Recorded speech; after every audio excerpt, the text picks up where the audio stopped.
Good morning, everybody. This is Adina Church. Hey, oh my gosh. So I've traveled so far 77 miles out of the 2,650 miles that I'm trying to complete, which is if you don't know, if you don't know of it yet, it's the Pacific Crest Trail. Again, it's 2,650 miles, and I've done 77 so far. I am exhausted, I guess. Like my knees more so than anything. Took a little beating. I completed my longest mileage yesterday. And the craziest part about it wasn't even the mileage, is actually getting back into town and figuring things out somewhere where I didn't know where I was. I didn't know what I was doing, like hitchhiking for the first time, like holy crap, like holding my thumb out like for a ride. Like I've never done that in my life, you just never know. And so, I was a little discouraged the first time. I'm like holding my little hand out like, hey, and I have a spear, and I probably don't smell the greatest getting off the trail, and I don't look the greatest. I probably look like a crazy woman asking for a ride. But I was blessed that a gentleman by the name of Michael, he ended up giving me a ride into town. He said, the town is Julian, California.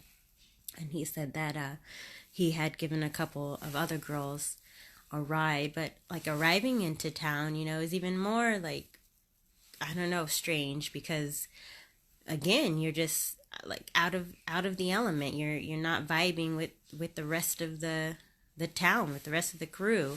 So you stand out in a lot of ways. So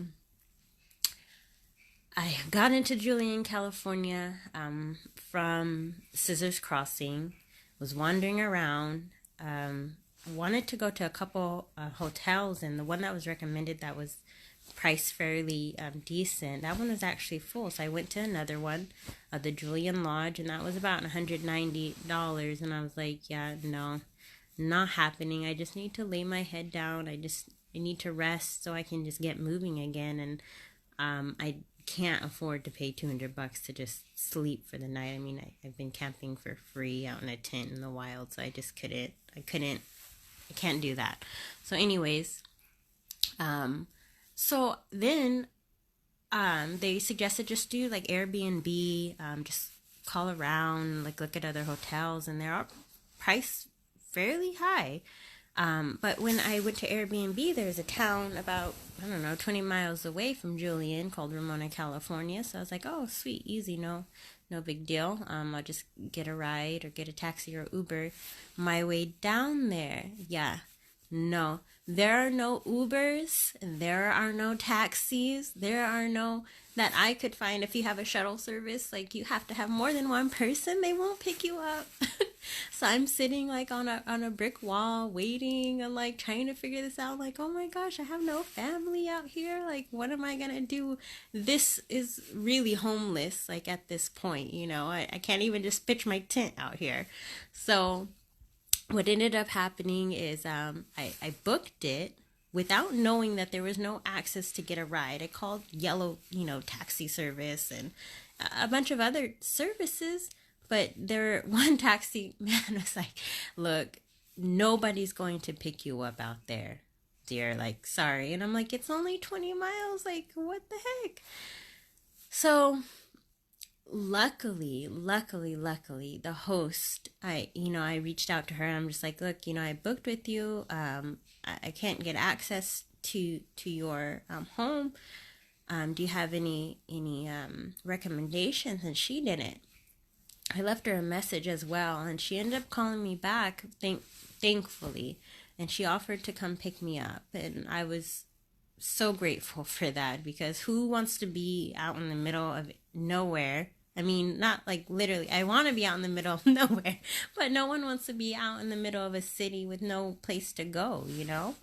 And I guess in the end, I didn't really have no place to go. I could have paid the $200, but like, come on, like, no, that's just doing too much. So, anyways, hey Joseph, good morning. Hey everybody. um, well, thank you, Austin. I appreciate it. I don't feel with it right now. I feel a little rested, but that's about it. Antonio Jackson, hey, Lewis, thank you so much. So anyway, so getting into Scissors Crossing was extreme. Okay, so I'm marching along. One, I didn't eat breakfast that morning, which was probably a little bit ridiculous. I slept by a little stream because I knew I needed water to get going on the rest of the 20 miles for the day. There were so many elevations, like descending and ascending along the trail. I didn't get a lot of footage because my phone was running out of storage and blah yada yada yada. So, anyways, so as I'm coming in, we have something called trail angels along the trail, and they're these wonderful special people that leave these wonderful special gifts for those crossing, those on this journey across the PCT. And so one of them, by the name of DNA, which is their trail name, left a box of like trail mix, and then also they left like, I don't know what they're like these little face shields with the PCT pictures on them. So I was so grateful to get that, and I ate that trail mix as if it was like, I don't know, like the best meal I've ever had, because I was hungry. So anyways, and then I only had my liter of water. So the last, I would say, 5 miles were brutal because they're hard, they're extreme, they're just extreme on your body. Like I said, the ascensions and descending. So I drank my last, little inch of water, like, and just crossed my fingers and prayed basically that there was more water left at the 5 mile marker where it says on my Gut Hooks app, which is the app that guides me through the trail. It says that there's water available. So, but sometimes there's not. You just never know out here. I got there and I was so grateful to see. I was so thirsty. It was so hot, and I was so grateful to see that another group by the name of Millers, I can't remember their first name, but they leave out gallons of water for hikers. So they say take what you need, and I did. I absolutely didn't take more than I need, but I was so happy with my trail mix and my water. And I'm the one that I don't drink water. Like, that's not normal. But out here, you do things and you appreciate things that, I don't know, I guess it just makes you appreciate the little things that you have access to. For instance, a shower, a toilet, toilet paper, just the basic things. Not saying that I don't have that, but just the basic things that you have like in abundance. When you're on the trail and you have choices, you have the choice to carry all that crap on your back, which I did in the beginning, and my pack weighed about 40 pounds. It took me 3 days, it should have probably taken me 2 days to cross the beginning of the trail. So a 40-pound pack, no. With all the luxuries, yeah, no. You can't move comfortably. It's just not a good idea. So anyway, so after getting rid of a lot of stuff, it makes you feel a little more light-footed. I'm still not where I need to be.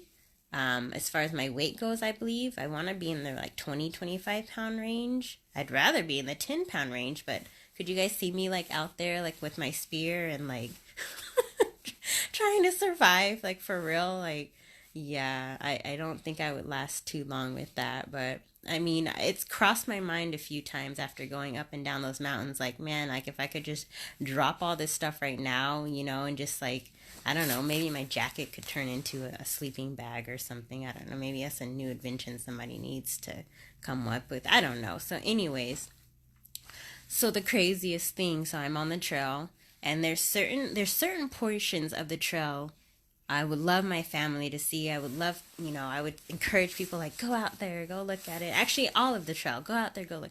But there are certain portions of the trail I would not do again. No way, no how. Because one thing, I am afraid of heights. I mean, I've been skydiving twice, Hey Joseph, I've been skydiving twice, but I'm afraid of heights. So there's this one portion of the trail. So you're like in awe, like seeing the mountains, seeing the birds, the ambiance. It's great. You're walking along and you see this memorial. It's really beautiful. It's really touching. On these rocks, you cross that. Then you get into this path that gets a little, hey Jorge, it gets a little creepy. So you have one edge of the trail, like on your left hand side, that's just rock. Then you have the other edge. It just freaking drops straight down to doom. So I call that like the fall of doom. And I would not recommend going on the fall of doom area because literally if you have to scratch your nose or I don't know, scratch your butt or sneeze, you are going to fall off. And heaven forbid, like it's windy at some portions of that and all of a sudden like the bugs want to come on your face but you can't move because if you slip up, you're going to fall. And I don't remember many people telling me about the Fall of Doom portion of it. Not in the beginning. I know the snow I'll have to deal with, and I know there's some sketchy areas over there, but I don't remember people talking about that area. So anyways, that pass, I go forward, and then there's this little area they have on the gut app, certain areas like where you can camp at. So my legs are tired. I'm wanting to lay down for the night. And so the creek is up ahead, but there's one camping spot that's available. And this is on Friday. So I'm like, okay, I'm going to probably just stop at the next spot that's available. Yeah. Hey, Sarah. But so I get to that spot and it's like, okay, the next portion of it, it's literally, I call it like the hole of death. Because okay, I get it. I'm out in the wilderness. I get that. I'm not, silly. But there are certain portions of the wilderness that just look like freaking creepy. Like, there's certain ones that just know. You probably won't survive the night. I mean, at least not me. Like, I feel like, yes, the creepy things are just going to come out. The snakes or whatever. They're just going to grab me and tuck me into the way of the bushes or whatever. So anyways, I skipped that portion, end up sleeping by the creek. And it was a good night. It was fine, except for my dreams. I'm dreaming about, like, I don't know. Somebody told me about that they saw a snake, so I'm thinking, oh, great. So I dream about a snake, of course. But anyway, so yesterday when I'm coming through the trail, I hear a rattlesnake. I don't stay long enough to see the rattlesnake because, again, it's another portion where it's cliff on one side and rock on the other. And it's like you have two choices. You either move forward or move back. You can't move side to side. So I believe that the snake was on my right-hand side, and I heard the rattle like, and I'm like, ah! So I'm running. running as fast as my little legs tired can take me. That was crazy. But again, I didn't turn around, and my fiance is like, oh man, you needed to see if it was chasing after you. I'm like, no, I'm not going to wait to see if it's chasing after. It's not going to get me because I'm getting out of that situation. I'm not going to be there to see that. So besides that, besides the water and the snake from yesterday, like that was the craziest. And the hitchhiking thing, that's, if anybody's heard of the story, the hitchhiker, I think it was like the Outer Limits or something. I don't know, that's still on my mind. But regardless, there are so many beautiful things about this trail, but there are also so many things that are pretty like intense, I guess, and challenging that you have to face. But it's all good. Like I said, we're mile 77. Today is Sunday, I think, and I am really eager to get to mile 100. I want to get about 135, 150 miles per week. It used to be. My goal was 30 miles per day, but I'm definitely going to have to build a lot of muscle to get to that point. So anyways, I love you all. I hope you guys check out my YouTube channel. Right now, it's in the beginning stages. I don't really know how to post to that thing that well. So it has just clips of the first day. So if you're patient and you just want to go through those clips, check it out. It's just Adina, my name, V as in Victor, .church. I think it's -AMAC. And check those out. But again, once I find somebody to help me post some more, I will post some better quality videos for you guys. So thank you so much. I hope you guys are having a wonderful, wonderful time, and enjoy your showers, enjoy your beds, enjoy your food. Like, seriously, enjoy your food, because all I was thinking about yesterday was a cheeseburger. I got one. I don't even like onions, but I wanted like everything on it. I told myself, even if the cow is mooing, I don't care. Just throw some ketchup on it. Like, I'll just like take a bite out of it as it is. Lettuce, tomatoes, I don't even care, because you get hungry. And eating, like, I mean, I don't mind dehydrated meals, because the best one I've had is like rice and beans and cheese and my tortillas. But after a while, you just want, I need a steak. I need a steak. I need some potatoes. Give me some cornbread. I don't know. Give me some chili beans. Give me something. Give me some food, like real food, not these little Tupperware tiny food things. Barbecue, anything. So anyways, I'll be on my way. Again, hope you check out more videos, and I'm so happy to be in touch with humanity. All right. Take care, you guys.